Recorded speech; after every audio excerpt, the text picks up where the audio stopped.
Baik, Assalamualaikum warahmatullahi wabarakatuh. Hari ini kita akan membahas untuk materi pertemuan selanjutnya, yaitu dengan judul kewajiban jangka panjang. Kalau minggu lalu kita sudah membahas terkait dengan kewajiban jangka pendek, kita melanjutkan ke kewajiban jangka panjangnya. Nah, di sini kita harus memahami terlebih dahulu tentunya apa itu kewajiban yang dimiliki oleh perusahaan gitu ya. Jadi kewajiban di sini diartikan bahwa kewajiban merupakan ya kewajiban yang dimiliki perusahaan merupakan kewajiban yang timbul dari peristiwa masa lalu dan kewajibannya ada di saat ini gitu ya, dari masa lalu kewajiban yang ditimbulkan dari peristiwa masa lalu yang dilakukan oleh perusahaan. Dan kemudian untuk penyelesaiannya, perusahaan berharap dapat mengakibatkan arus kas dari sumber daya entitas yang mengandung manfaat ekonomi. Jadi dari pinjaman atau kewajiban yang diambil oleh perusahaan tentunya akan berdampak pada masa kini dan inginnya perusahaan berharapnya itu kewajiban tersebut dapat menambah gitu ya arus dari kasnya sendiri sebagai upaya perusahaan dalam memaksimalkan produktivitas perusahaan. Jadi dari pengertian tersebut, untuk karakteristik kewajiban kita mendapatkan 3 poin utama yang teman-teman bisa lihat pada slide gitu ya. Yang pertama adalah kewajiban telah ada saat sekarang. Karena apa? Yang diambil atau perusahaan mengambilnya di masa lalu. Sehingga saat ini menimbulkan suatu kewajiban. Kemudian yang kedua adalah akan terjadi arus kas keluar di masa yang akan datang. Tentunya kita harus mengeluarkan pembayaran untuk melunasi kewajiban-kewajiban tersebut. Itu ya, itu kenapa poin 2 bilangnya seperti itu. Akan terjadi arus kas keluar karena kita harus melunasinya.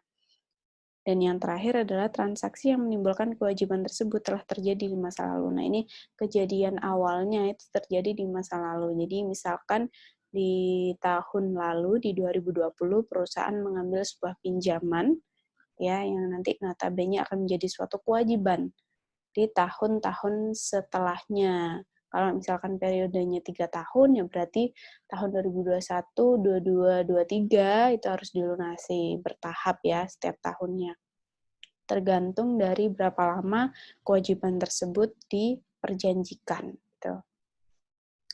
Nah, di sini juga dipaparkan terkait dengan pengertian kewajiban jangka panjang secara umum, yaitu semua kewajiban perusahaan yang masa jatuh temponya lebih dari satu periode akuntansi atau lebih dari satu siklus operasi normal perusahaan, dan juga pelunasannya menggunakan sumber daya yang tidak dikategorikan sebagai aset lancar.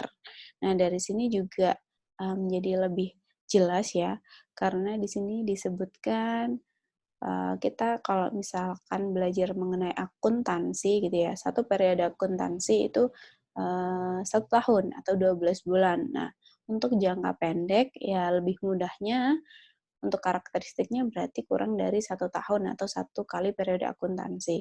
Kalau jangka panjang berarti kebalikannya, lebih dari 1 periode akuntansi atau lebih dari 1 tahun. Nah, untuk pelunasannya juga gitu ya, akan menggunakan aset lancar gitu, bukan menggunakan aset tetap ya tentunya untuk kewajiban jangka panjang ini. Namun pada satu hal nanti di slide-slide mau terakhir itu ada hal yang dilakukan oleh perusahaan dengan menggunakan jaminan. Nah, kalau jaminan itu berarti kita harus punya aset tetap atau aset tidak berwujud atau aset berwujud yang bisa kita gunakan untuk jaminan supaya bisa menjaminkan gitu ya ketika kita melakukan pinjaman kepada pihak ketiga. Nah, selain itu ketika tingkat operasional perusahaan semakin tinggi atau ketika perusahaan ingin memperluas skala operasionalnya gitu ya, perusahaan membutuhkan sejumlah dana besar untuk merealisasikan hal tersebut. Itu kenapa salah satu upaya yang bisa dilakukan perusahaan ketika membutuhkan uang yang cukup besar untuk either itu memperluas skala operasional, either itu memperluas pangsa pasar gitu ya. Perusahaan bisa melakukan atau mengambil hutang untuk dijadikan nantinya menjadi kewajiban jangka panjang. Nah, dana besar tersebut pada umumnya dibutuhkan oleh perusahaan untuk merealisasikan rencana strategis. Nah, kalau di sini ada kata-kata strategis, maka tujuannya adalah jangka panjang gitu ya, sifatnya adalah jangka panjang. Contohnya bisa macam-macam. Either itu membeli mesin baru, kemudian aset tetap baru, memperluas pabrik, akuisisi. Nah, hal-hal yang seperti itu kan membutuhkan dana yang tidak sedikit. Sehingga untuk dana yang tidak sedikit, misalkan perusahaan ingin melakukan pinjaman, perusahaan bisa mengkategorikan pinjaman tersebut menjadi kewajiban jangka panjang. Nah, berikut salah satu utang jangka panjang dari perusahaan gitu ya, bisa berbentuk utang wesel jangka panjang. Nah, seperti yang sudah kita bahas pada pertemuan sebelumnya terkait dengan utang wesel. Jadi, utang wesel ini merupakan utang dengan surat berharga. Jadi, ada surat berharga yang mendasari utang tersebut yang berisi mengenai perintah tanpa syarat dari pihak penerbit wesel kepada pihak lain untuk membayarkan sejumlah uang atau sejumlah nominal uang pada waktu yang telah ditentukan. Jadi pada surat wesel itu tertera kesanggupan membayar, kemudian tertera tanggal jatuh temponya berapa, nominal weselnya berapa, dan tentunya ditandatangani oleh kedua belah pihak, baik peminjam maupun si pemberi pinjaman. Nah, di sini dicontohkan seperti sebelum-sebelumnya ya, di contoh-contoh kasus sebelumnya, dicontohkan sebuah perusahaan meminjam dana sebesar 300 juta kepada pihak bank dengan menandatangani wesel. Tingkat bunga weselnya 12%, pelunasannya 3 kali. Pelunasannya menggunakan metode angsuran dan dilakukan berkala setiap tahun. Nah, untuk melakukan pencatatan awal terkait dengan adanya utang wesel ini adalah untuk pihak peminjam ya, pencatatannya adalah kas pada utang wesel. Ini utang weselnya harusnya agak masuk menjorok ke kanan ya. Jadi kas pada utang wesel sebesar nilai nominal weselnya. Nah, untuk asuran utang wesel yang contoh kasusnya sudah saya sebutkan tadi gitu ya. Untuk perhitungan angsurannya, sebelum membahas terkait dengan perhitungan angsurannya, kita membahas terkait karakteristik yang ada di dalam utang wesel, yaitu yang pertama, bersifat jangka panjang, kemudian bisa diangsur secara periodik, terdiri dari sebagian pokok pinjaman dan juga bunga wesel, dan besarnya angsuran sama setiap periode ataupun bisa tidak sama setiap periodenya. Nah, kalau misalkan angsurannya sama gitu ya, setiap periode kita bisa melakukan perhitungan seperti contoh yang di kanan, di sebelah kanan itu.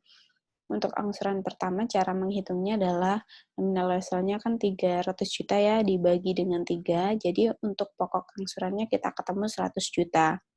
Nah, untuk bunga weselnya yang pertama adalah berarti 12% dari bunga weselnya sendiri dikalikan dengan nominal wesel, yaitu 300 juta. Sehingga untuk bunga wesel yang pertama adalah 36 juta.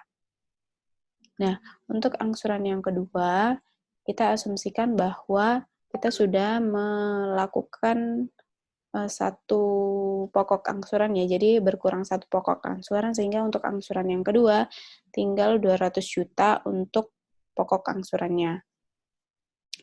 Untuk bunganya berarti dari 12% dikalikan dengan 200 juta, sisa angsuran pokok angsurannya, yaitu bunga yang kedua adalah 24 juta untuk bunga weselnya. Sedangkan untuk angsuran yang ketiga, asumsinya kita sudah membayar 2 kali pokok angsuran, berarti tinggal 1 kali pokok angsuran, yaitu tinggal 100 juta Dan untuk bunganya juga menyesuaikan 12% dikalikan dengan pokok angsuran yang terakhir, yaitu 100 juta. Sehingga bunga yang terakhir adalah tinggal 12 juta. Untuk pencatatannya, teman-teman bisa melihat pada PPT yang sudah saya paparkan. Nah, untuk angsuran pertama itu berarti pokok pinjaman yang pertama ditambahkan dengan bunga wesel yang pertama. Kemudian untuk angsuran yang kedua, berarti pokok angsuran kedua ditambah dengan bunga yang kedua dan seterusnya.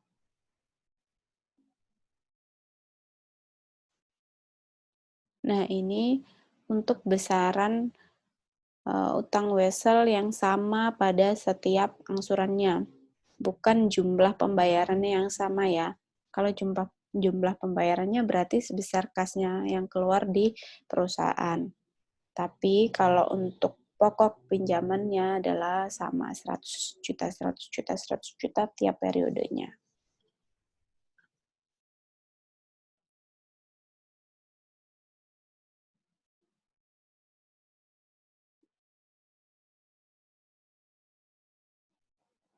Nah, untuk tadi berarti yang pertama kita bahas adalah besar angsuran dengan nilai yang tidak sama ya, karena kalau kita perhatikan, nah ini, besar angsuran tidak sama tiap periode karena besar di sini hanyalah besar pokok angsurannya saja yang sama, sedangkan untuk besar angsurannya, angsuran ya ini, tidak sama pada setiap periode kata, karena kalau yang kita lihat, nah ini kasnya tidak sama ya.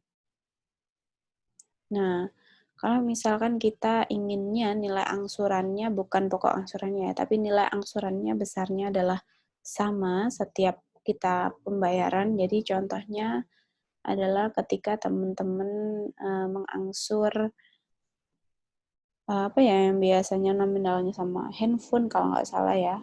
Cicilan handphone biasanya angsurannya setiap bulannya sama. Berbeda dengan angsuran rumah ya. Jadi angsuran rumah itu hanya flat itu di either itu 3 tahun pertama. Tapi selanjutnya adalah progresif. Jadi selalu ada peningkatan tergantung dari besarnya bunga pada saat itu. Nah, ini untuk besar angsuran sama menggunakan rumus nilai waktu uang ya, time value of money, jadi nilai waktu sekarang, present value, jadi menggunakan prinsip time value of money ya.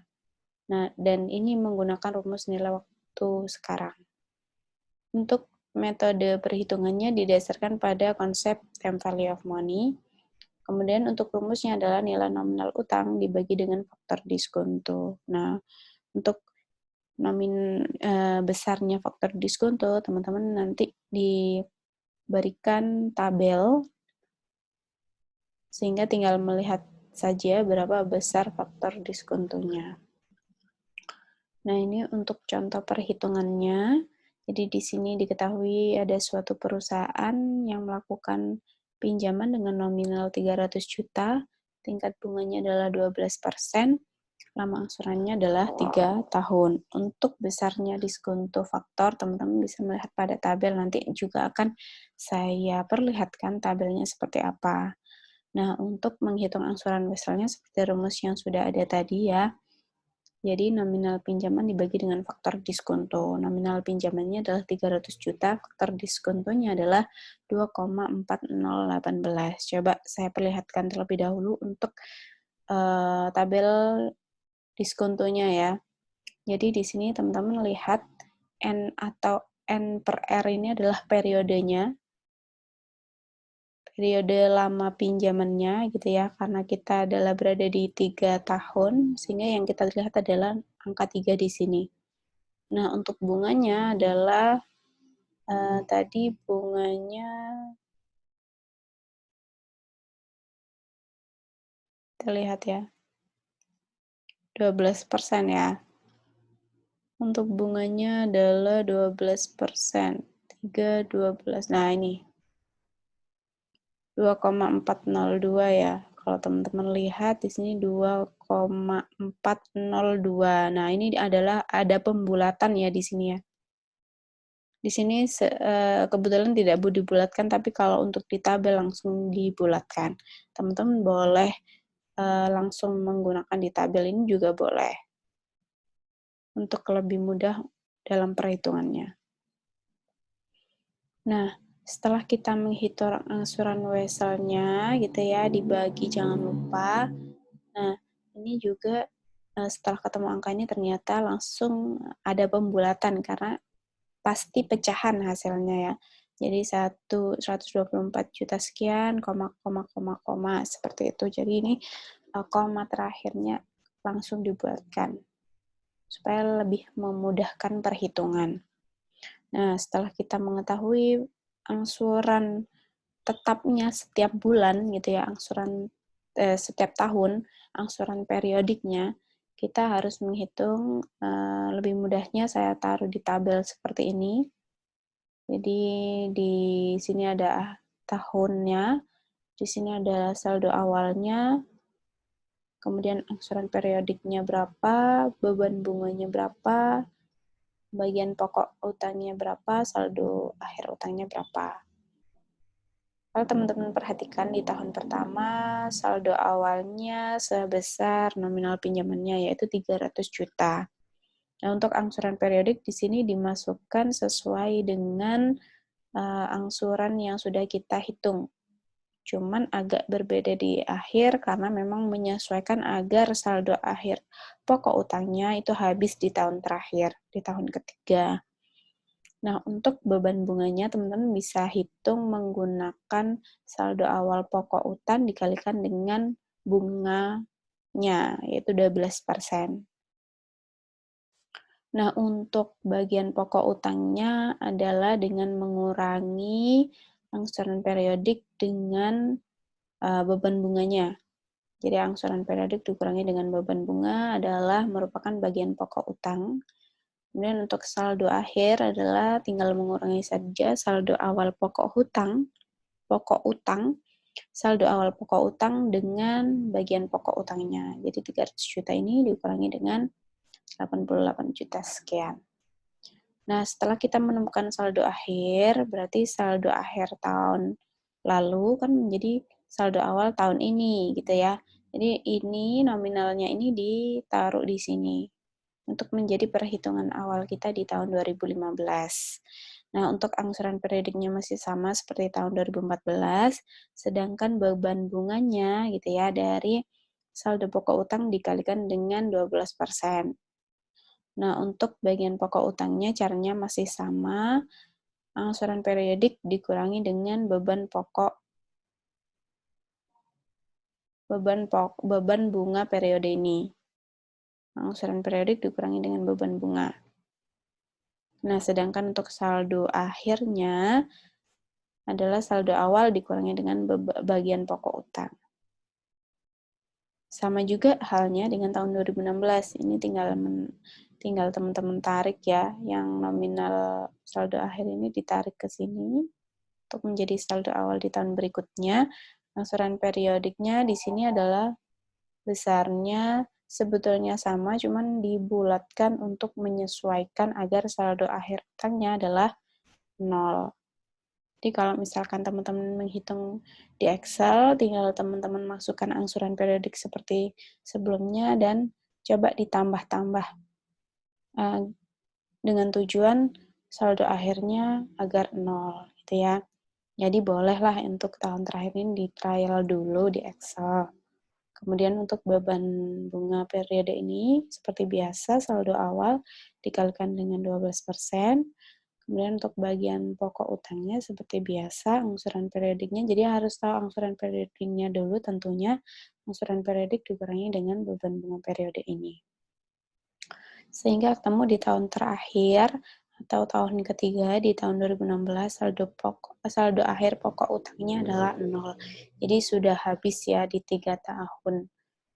Nah, untuk pencatatan pembayaran angsuran pertama seperti yang teman-teman bisa ketahui bersama di sini, yang dicatat pada jurnal yaitu utang wesel, beban bunga, dan kas. Utang wesel, beban bunga pada kas. Jadi sesuai dengan hitungannya ada di sini ya. Berarti utang weselnya adalah bagian pokok utangnya. Kemudian beban bunganya adalah beban bunga periode ini. Kemudian untuk kreditnya adalah besar angsuran periodiknya.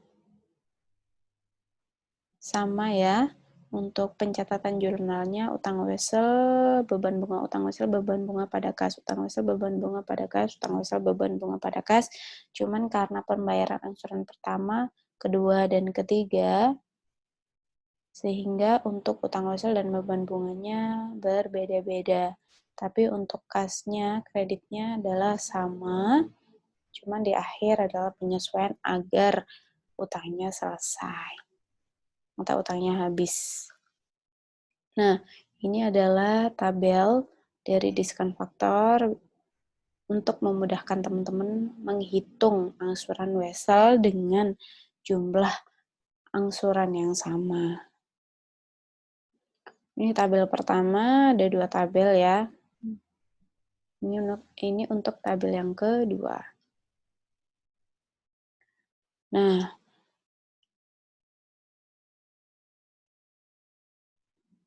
teman-teman bisa menggunakan ini gitu ya. Kalau misalkan teman-teman bingung bedanya apa, kalau untuk periodenya adalah sama sampai dengan 20 tahun, cuman persentase yang berbeda. Nah, kita kan nggak tahu akan ketemu persentase berapa di contoh soalnya, sehingga saya berikan ke teman-teman mulai dari 1% sampai dengan 40%.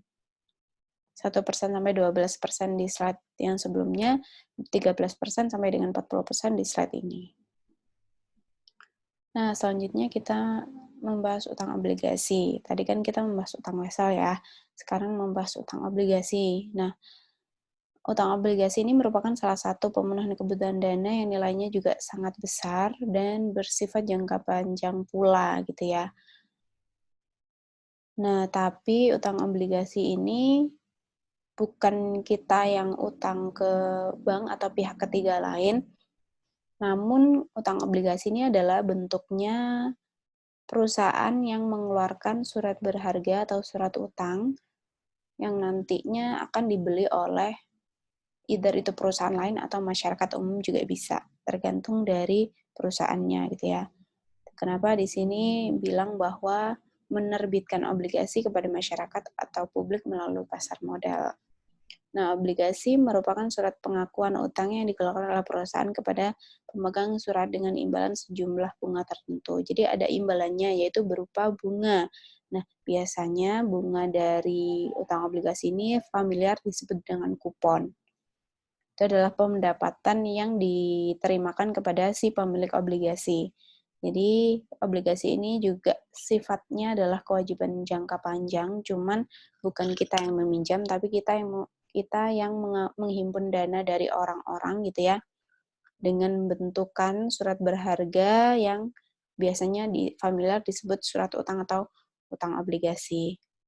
Nah, utang obligasi ini atau kewajiban jangka panjang berupa obligasi ini memiliki peranan yang sangat penting bagi pasar modal karena perusahaan membutuhkan dana yang sangat besar untuk membiayai target strategis bisnisnya.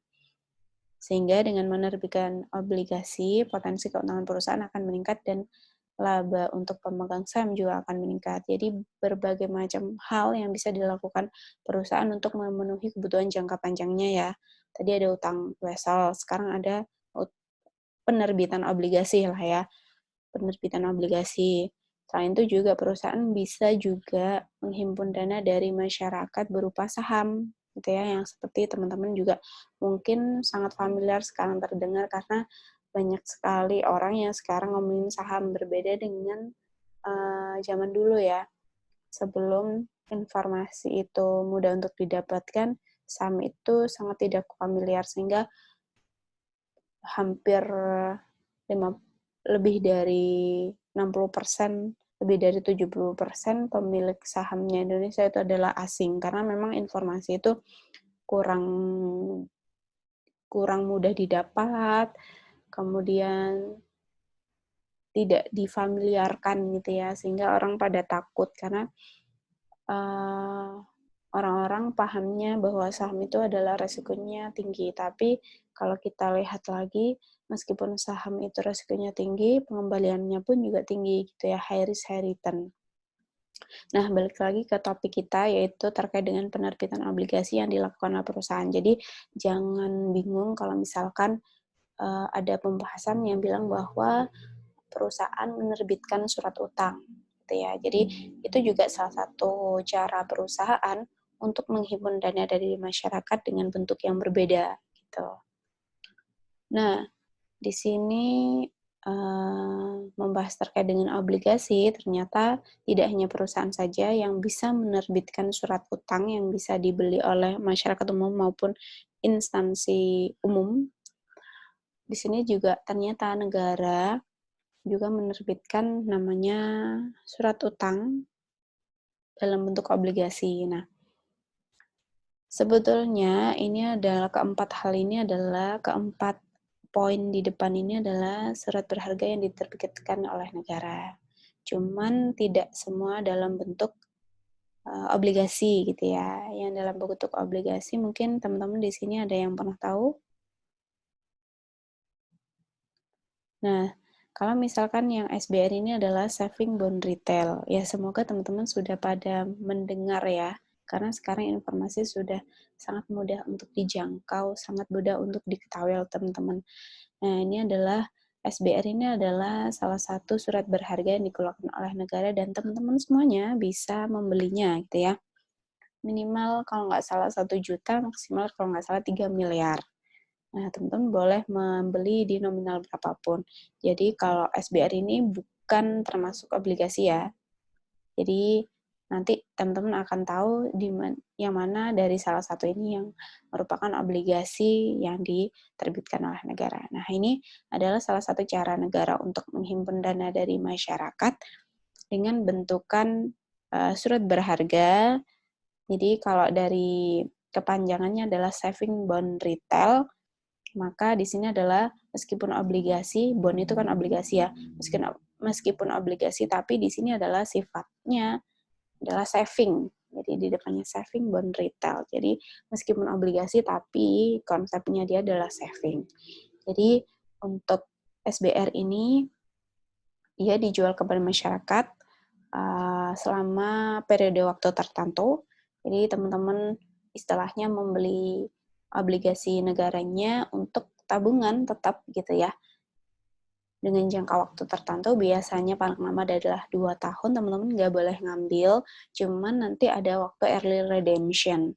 Biasanya either itu 1 tahun kedua, pada tahun kedua baru boleh diambil, tapi tidak boleh semuanya. Ataupun ditunggu sampai selesai 2 tahun juga boleh. Dan juga keuntungannya adalah setiap bulan teman-teman bisa mendapatkan yang namanya kupon.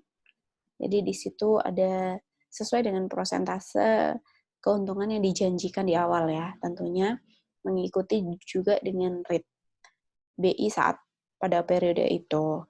Jadi setiap bulan teman-teman akan mempunyai pendapatan ketika teman-teman membeli SBR ini. Kemudian yang kedua adalah ORI. Jadi ORI ini adalah obligasi negara retail. Jadi sesuai dengan judulnya gitu ya, namanya ORI, obligasi negara retail. Berarti ini adalah obligasi juga yang diterbitkan oleh pemerintah dalam bentuk surat berharga, sehingga teman-teman juga bisa membelinya seperti SBR ini ya. Pada periode tertentu tentunya untuk pengeluaran atau penerbitan ORI ini, namun untuk ORI ini sedikit berbeda dengan SBR, ORI ini bisa diperdagangkan di pasar modal ketika sudah batas waktu yang ditentukan. Jadi kalau misalkan teman-teman masih gak butuh uang, teman-teman jual aja di pasar modal, nanti bisa ditransaksikan. Kemudian untuk sukuk tabungan negara ini, konsepnya adalah tabungan gitu ya. Cuman untuk ketentuannya tidak jauh berbeda dengan SBR. Kemudian untuk sukuk retail juga seperti itu, ketentuannya tidak jauh berbeda dengan SBR, cuman untuk sukuk tabungan dan sukuk retail gitu ya, yang namanya sukuk berarti ada unsur syariah di sana.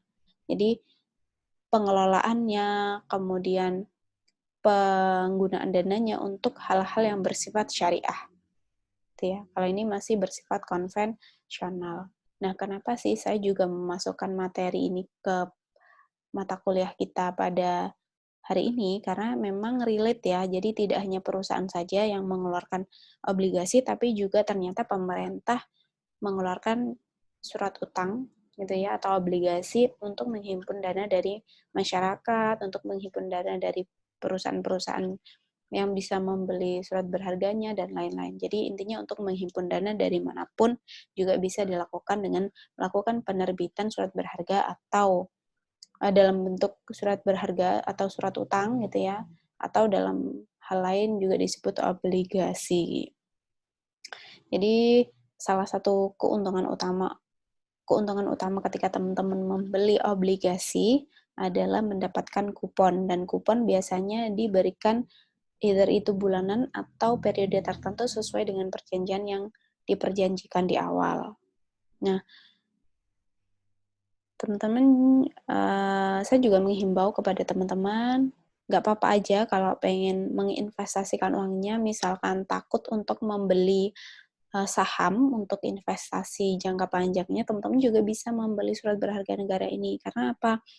Kalau misalkan surat berharga negara kita dibeli oleh asing, ya kemungkinan besar asing bisa memberikan interupsi gitu ya, karena memang kepemilikan negaranya juga dia miliki gitu ya. Sama ketika kita memiliki saham perusahaan tertentu, kalau misalkan jumlah kepemilikan kita dalam skala 50% ke atas, otomatis hak suara kita juga harus didengarkan oleh perusahaan tersebut gitu ya. Itu kenapa saya menghimbau juga untuk teman-teman agar kalau misalkan bingung mau investasi di mana sedangkan investasi di saham itu terlalu beresiko, misalkan teman-teman enggak atau belum berani, bolehlah diinvestasikan di salah satu surat berharga negara ini. Karena apa?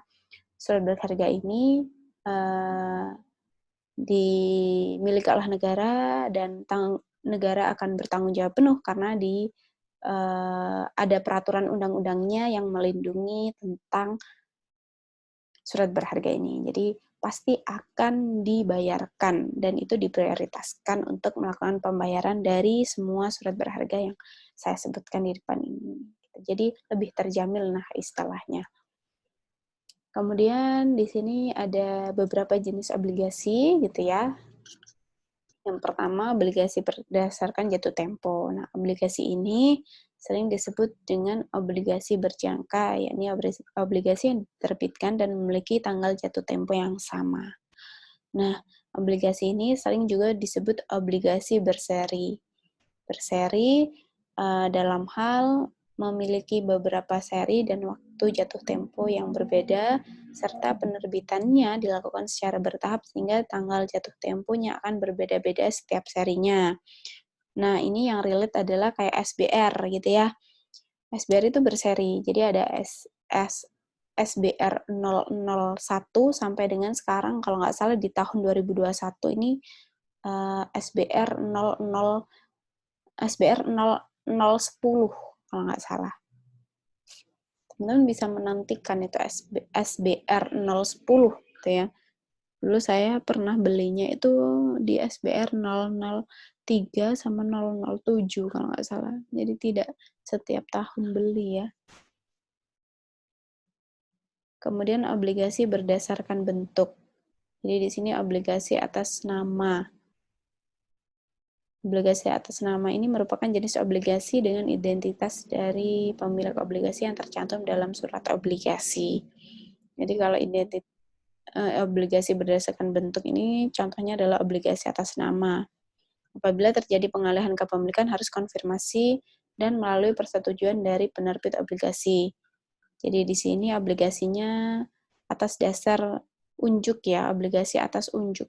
Jadi obligasi tersebut diterbitkan oleh perusahaan namun tidak mencantumkan identitas. Oh, ada dua berarti bentuknya. Kalau obligasi berdasarkan bentuk ini ada atas nama, ada atas unjuk. Jadi kalau atas nama itu ada identitasnya di obligasinya sehingga tidak bisa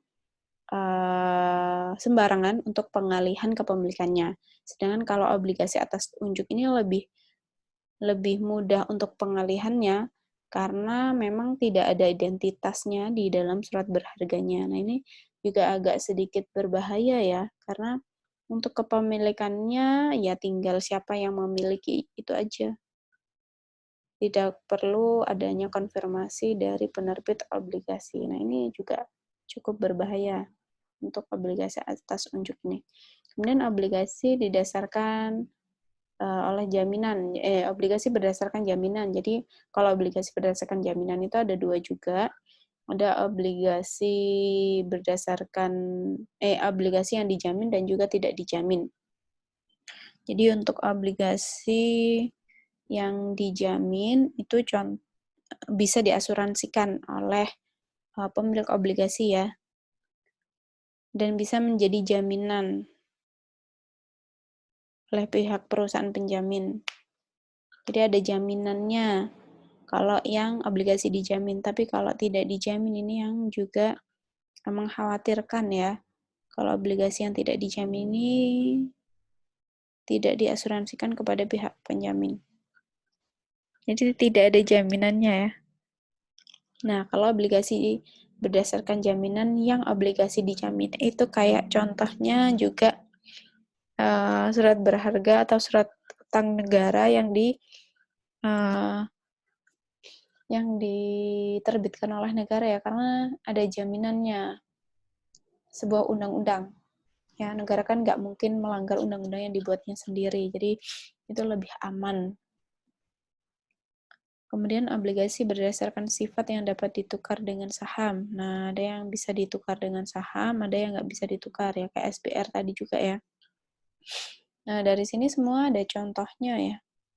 Jadi, obligasi biasa itu obligasi yang mungkin biasanya diterbitkan oleh perusahaan ya, obligasi biasa. Kalau obligasi berseri itu kayak SPR tadi, ada serinya. Kemudian obligasi atas nama itu juga kayak SBR tadi. Kalau obligasi atas unjuk mungkin perusahaan umum yang biasanya menerbitkan. Kalau obligasi yang dijamin itu ya sama kayak surat berharga tadi, tidak hanya SBR saja, SBR, ORI, sukuk retail, sukuk tabungan itu juga semuanya dijamin oleh negara. Kemudian obligasi yang dapat ditukarkan dengan saham ini adalah kayaknya contohnya ORI. Jadi ORI itu adalah obligasi negara yang nanti pada jangka waktu tertentu bisa ditukarkan dengan saham.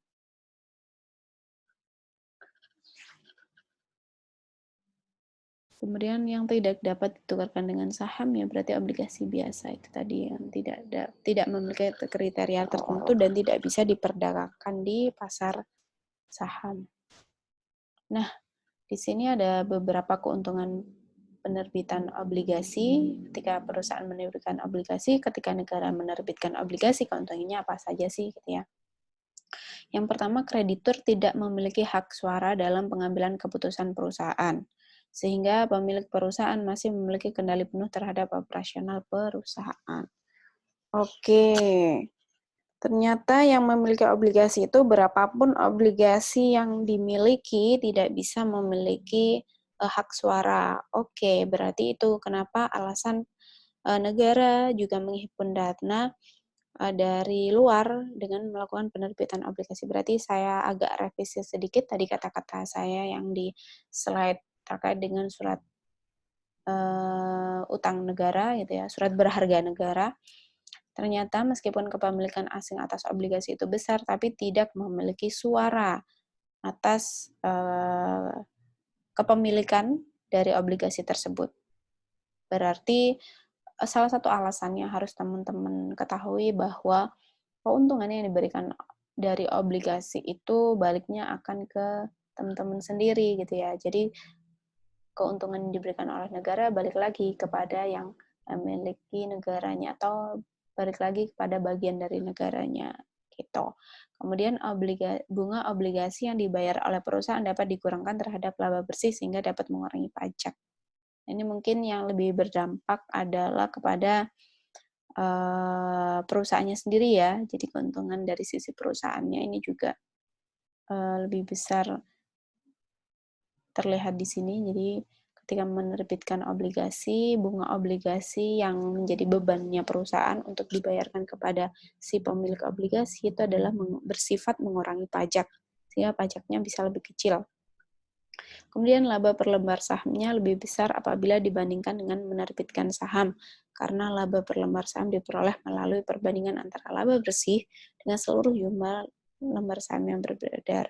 Jadi ini laba per lembar sahamnya akan lebih besar ketika menerbitkan obligasi gitu ya. Jadi salah satu keuntungannya adalah berdampak pada tidak hanya sisi obligasinya saja yang ada di laporan keuangan nantinya, tapi juga berdampak kepada laba per lembar saham yang lebih besar.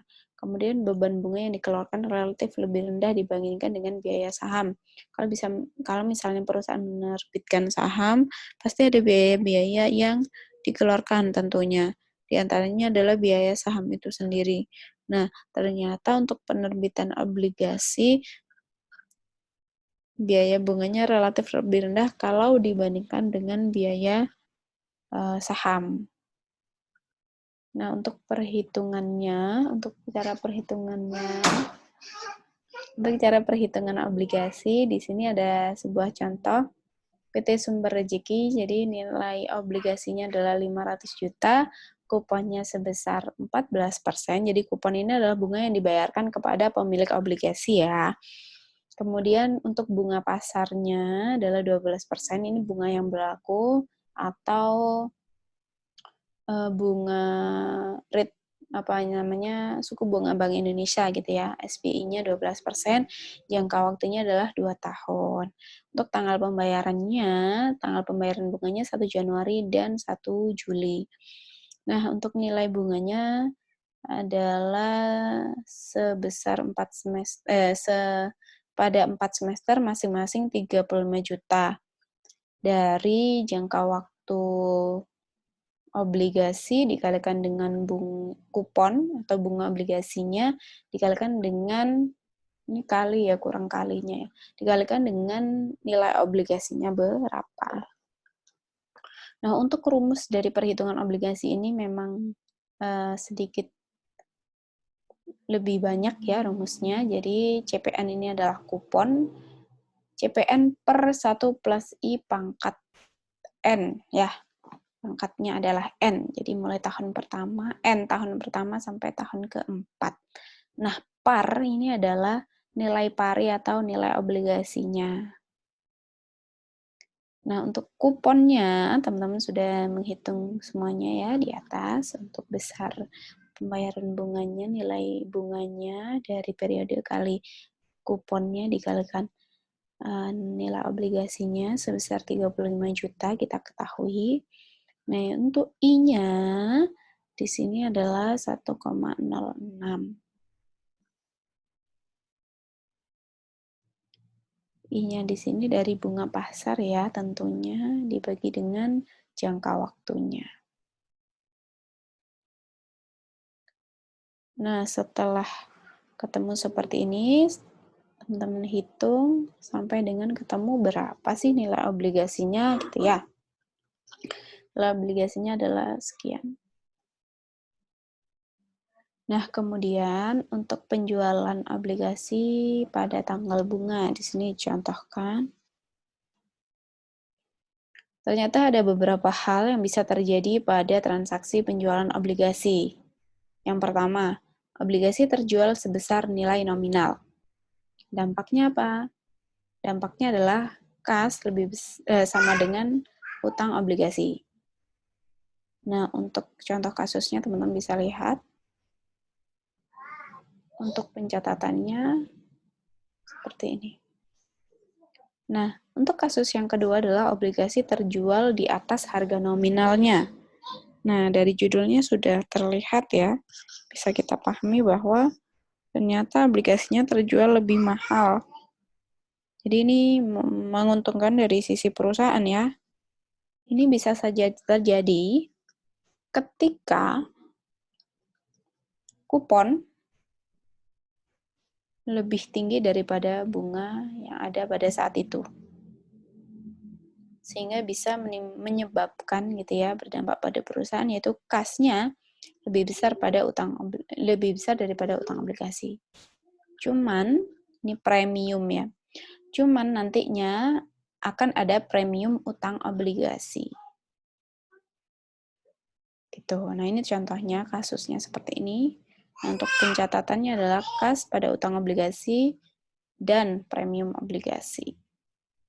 Nah, ini dampaknya adalah ada selisih di sini, dan ini adalah disebut premium obligasi ketika harga obligasi terjual di atas harga nominalnya.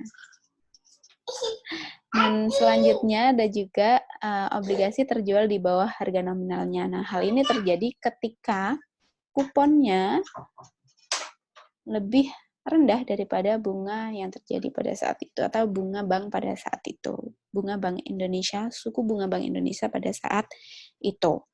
Sehingga berdampak pada perusahaan, yaitu kasnya lebih kecil daripada utang obligasi. Nah, dalam hal ini dampaknya adalah akan terjadi diskonto utang obligasi. Nah, untuk kasusnya teman-teman bisa lihat di sini, dan untuk contoh pencatatannya adalah seperti ini. Jadi kas dan diskonto utang obligasi pada utang obligasi. Nah, yang selanjutnya adalah bunga berjalan. Jadi di sini penjualan obligasi antar dua tanggal bunga. Biasanya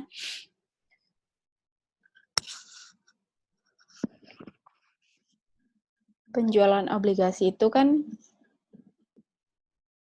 tidak selalu pada satu tahun yang sama. Untuk pembayaran bunganya bisa jadi penjualan obligasinya di tengah tahun, sehingga memungkinkan untuk membayar bunganya di tahun ini dan tahun depan. Nah, ini pada dua tanggal bunga. Nah, di sini dicontohkan kasusnya seperti ini, dan untuk pembayarannya adalah seperti ini. Karena utangnya masih ada yang, karena bunganya masih ada yang belum terbayar di tahun selanjutnya, sehingga masih dicatat untuk utang bunganya.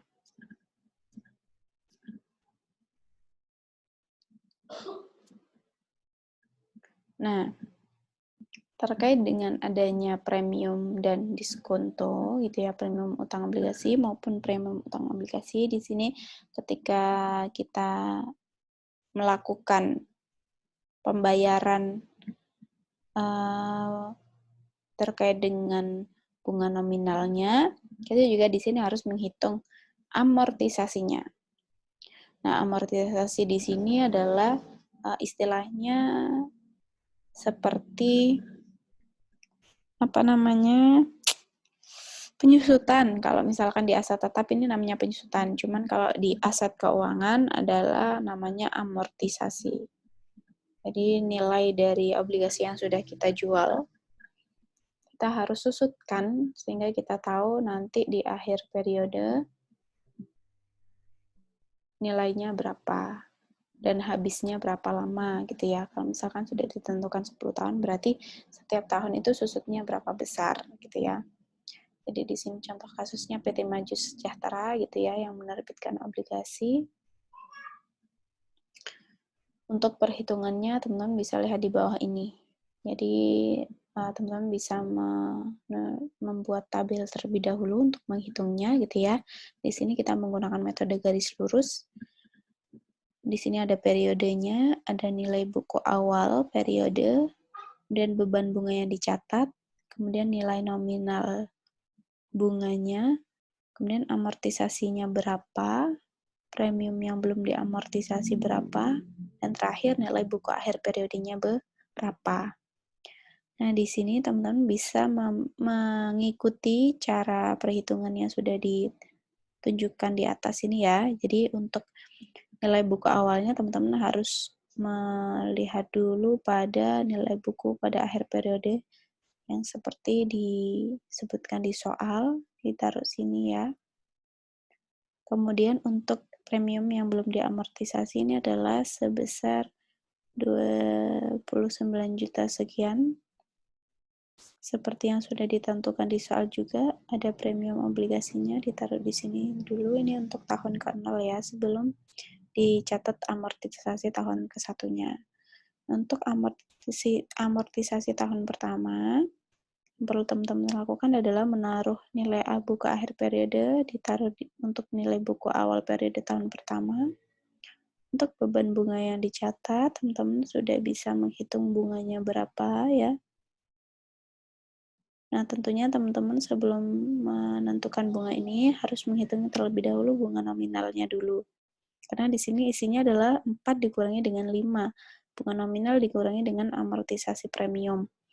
Nah, untuk menghitung bunga nominalnya, teman-teman harus menghitung dari sini.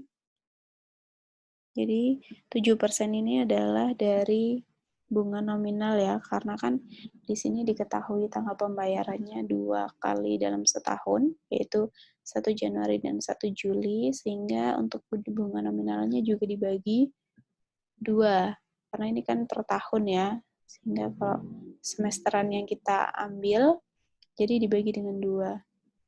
Sehingga 7% dikalikan dengan 400 juta. 400 juta adalah nilai nominal obligasinya itu sendiri.